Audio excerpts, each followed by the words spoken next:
Yeah, my question is to the president.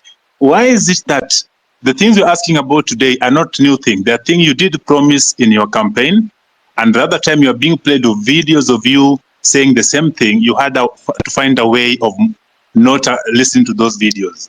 The one thing that you promised us, one of them is corruption. Your people around you, you've addressed this one. You can't tell me out of the 100 people you have around you, 90% are corrupt or have story of corruption, and you are doing nothing about them. I'm a medic by profession, and the issue of NHIF, which is moving now to SHIF. I read the last 2 days of millions, 300 millions, another 900 million today, disappearing to wrong or fake claims.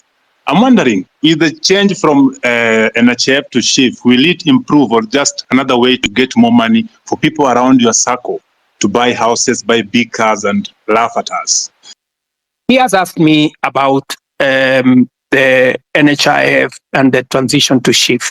Let me tell my brother, I didn't get his name, that the reason why we are shifting from NHIF to SHIF is because NHIF is limited.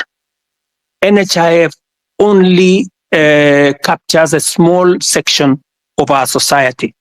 It is my intention, as I made a commitment to the public, that every Kenyan must have two things: must have access to healthcare and must have access to health insurance. We must make sure that those people, even those who cannot afford NHIF, because there are many people who cannot afford the 500 we are paying at the moment. And that is why we have brought in a means testing system, so that the people who cannot afford the 500, we have now reduced it to 300 under the new program.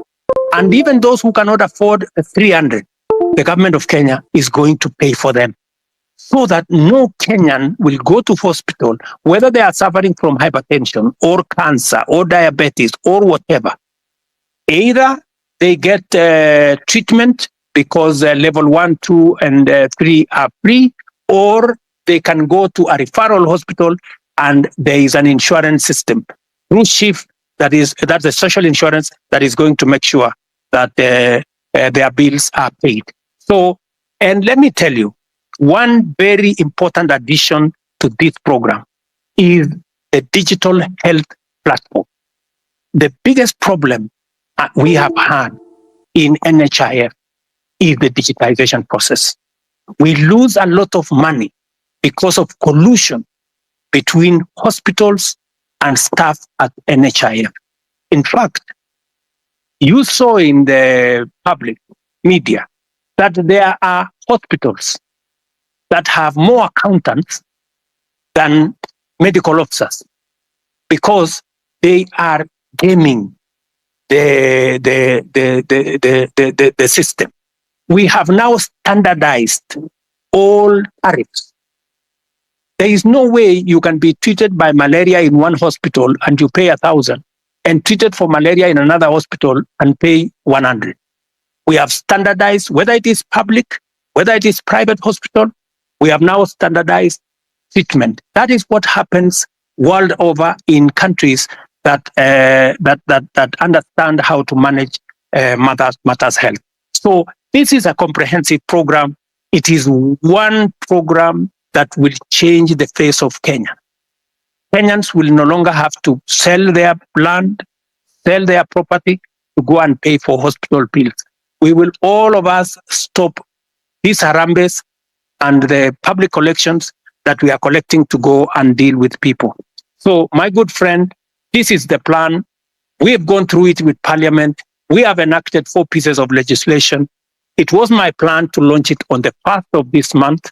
Unfortunately, because of the challenges we've gone through with the finance bill, we have shifted it to begin 1st of October, but the process of registration has already started. I think we are on day 4, and already over 100,000 Kenyans have been registered.